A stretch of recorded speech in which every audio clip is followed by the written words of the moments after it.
Hey to everyone, and welcome back to the channel. It's your host, Utopian Dragon, and today I'm trying something new.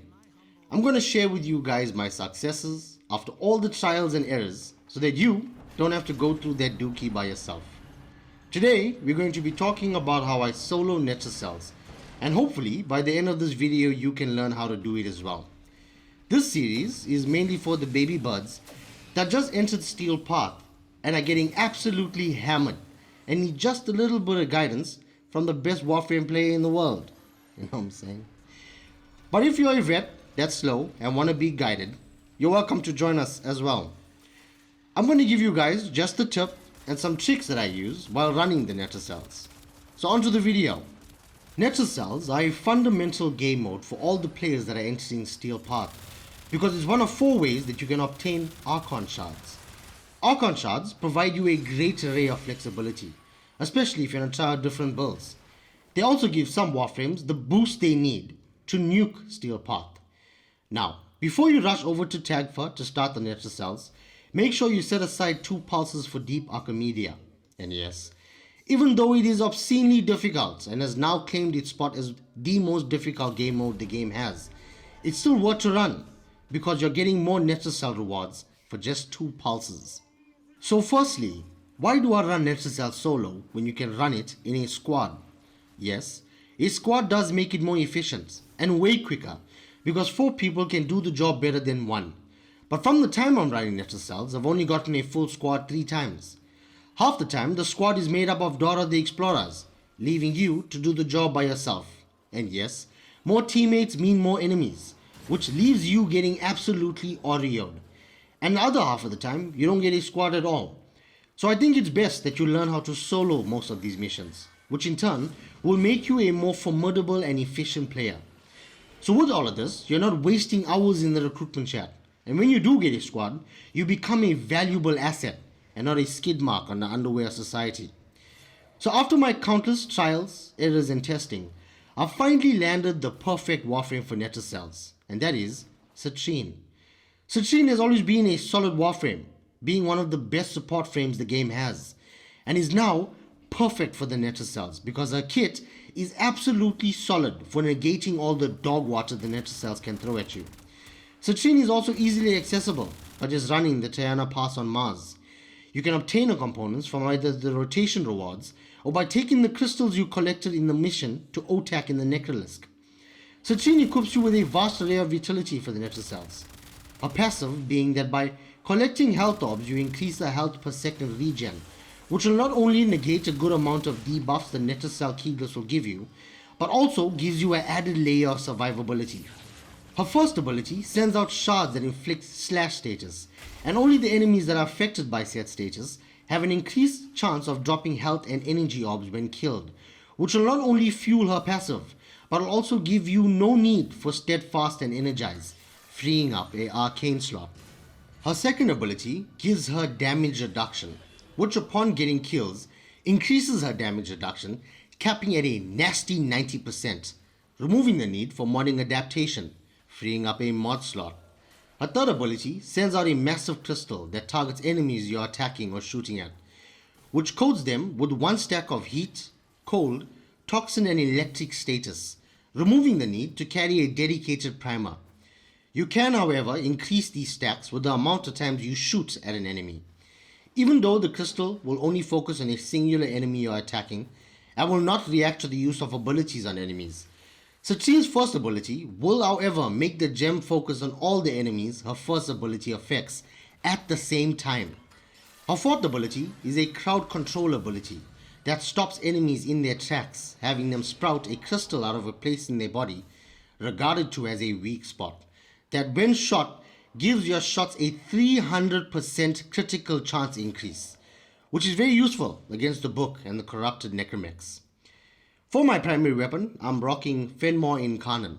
Now, even though Fenmore is a little iffy to use considering Citrine's fourth ability's 300% critical chance increase, and it is a little bit more difficult to charge the Incarnate because the Murmur don't give good head, but you can still charge the Incarnate by shooting their limbs and robotic dog head. And overall, it just outperformed all my other Incarnates, Rivenless. Because you won't be modding the Fenmore for crits, Status is the way to go, which synergizes perfectly with Citrine's third ability. If you're modding Fenmore, Latum and Felarx for crits, you, my friend, need more help than this video can give you. My secondary is my trusty and busty epitaph. Oh, but Uta, you said you don't need a primer. Calm yourself before you hurt the only brain cell you have left. The epitaph plays a crucial role, which is breaking all the containers at the end of the Netracells. And I'll be running Praetos, not for melee combat, because melee is dog booty right now, but for utility. The companion can truly be whatever you want, but I am rocking my Moa, because I just recently got him, and I think he's a really cool homie. And he provides some rather S-tier crowd control. Citrine being paired with all this gear is truly destruction with on legs. I absolutely barrel my way through the Netracells without so much of a hiccup. Citrine is probably the most convenient Warframe to use for the Netracells because it doesn't require a ton of investments and will also make running the Netracells a breeze because you don't need to do anything crack-heady to survive. Now, I truly believe that modding and builds are subjective and you should use whatever works for you. But if you lack creativity and are lazy, I'll show you all my builds to give you a little guideline. For Citrine in the aura, we're running sprint speed, so we're not slogging around the map with a game mode that makes you run around like a psycho.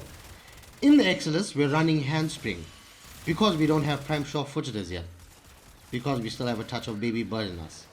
Handspring and prime sure-footed is paramount for higher level missions because these enemies just wait to slide in your DMs the moment you can't defend yourself. And before you know it, just 6 inches deep in shit. We're running a health tank build with rolling guard to give us some security just in case our ass is about to get touched. Because even though Citrine is a beast, you can still die. We're running vitality for a large health pool. We're running negative efficiency, which doesn't really matter, with blind rage for our ability strength. We have flow for our large energy pool, which will allow us to store more energy. Equilibrium for our orb conversion, further boosting survivability and synergizing perfectly with Citrine's passive and first ability. Continuity and auger massage to boost the duration of a second, third and fourth ability, and stretch or auger reach, which will contribute to all her abilities. In the arcane slots, we have Arcane Guardian for 900 additional armor, and yes, having 1000 plus armor is huge for your survivability, which will actually help you through most of Steel Path with all your health tanking builds. And don't be fooled by the 15% chance activation, as you will see it being active majority of the time. And the second arcane slot is just a flex slot that you can equip whatever will give you the best utility. But I went for Arcane Rage for an addition to my damage, which will benefit Fenmore's final evolution. In the Archon shard slots, we're running 2 casting speed shards, because our casting speed is cheeks, and 2 parkour velocity shards. Now, don't underestimate the power of parkour velocity, especially in these mission types that have you running around.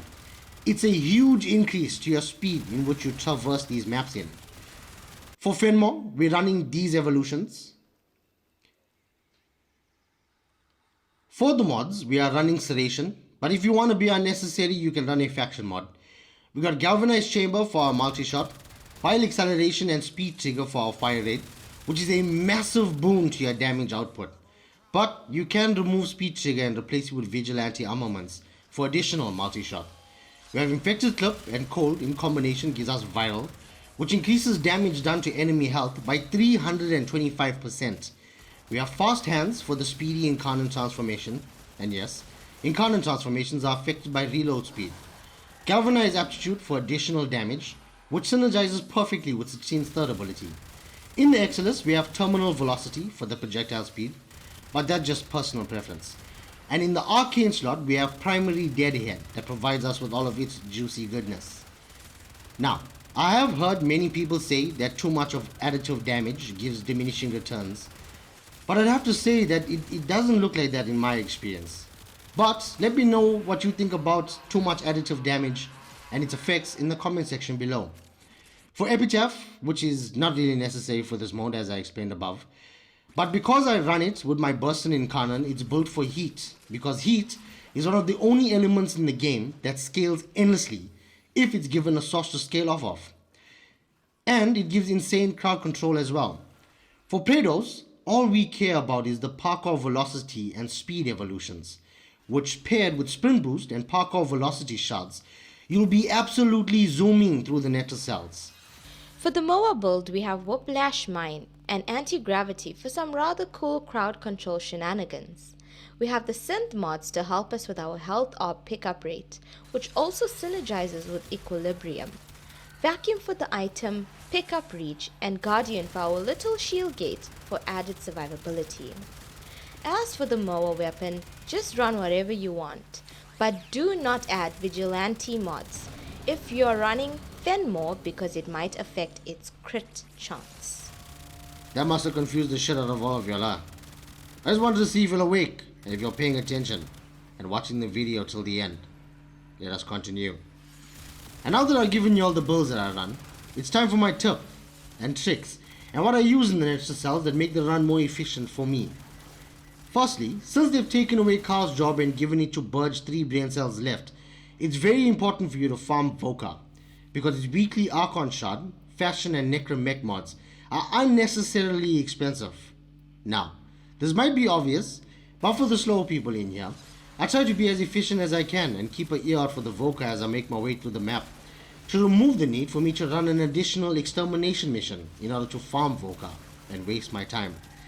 If you equip an Animal Instinct mod in your companion, it'll narrow down the farm, making it quicker.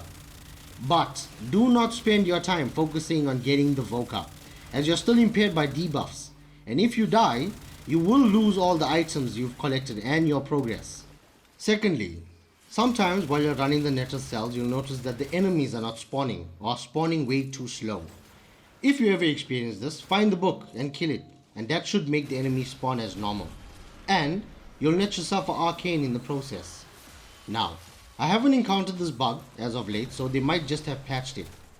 Thirdly, do not stop the corrupted necromechs from spawning, as they can sometimes drop Intrati Lanthorn, which are a relatively rare resource that you will need to farm to craft certain items.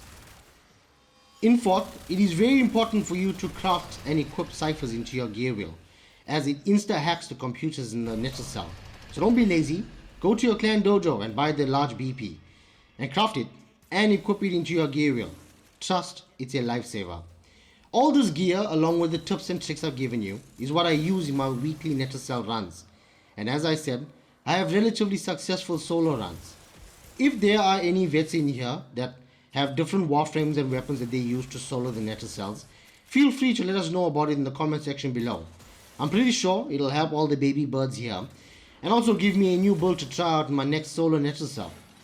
I posted a video a few days ago that was really well received by the community. I just wanted to take this time to thank you guys for all the love and interaction you gave the video. It truly means the world to me. If you liked, subscribed and commented, you're a real one. If you didn't, nobody likes you. And that, my friends, is going to bring us to the end of this video. If you found this video helpful and it gave you the guidance you needed, don't be a cheapskate. Hit that like and subscribe button. It's entirely free and it helps me out a ton. It also took a lot of convincing for my wife to do that part in the video. So it took a lot of effort. So hit the like and subscribe button. If you guys need to know anything or are confused as always, let me know in the comment section and I will reach out. Or if it's a broad subject that needs more explanation, I will make a video about it. Imagine that, you woke up a bum, but now you might just be inspiration for a video. I will be dropping another how to do video by the end of this week, so make sure to turn on your notifications for that. And with that being said, I'll see you all there.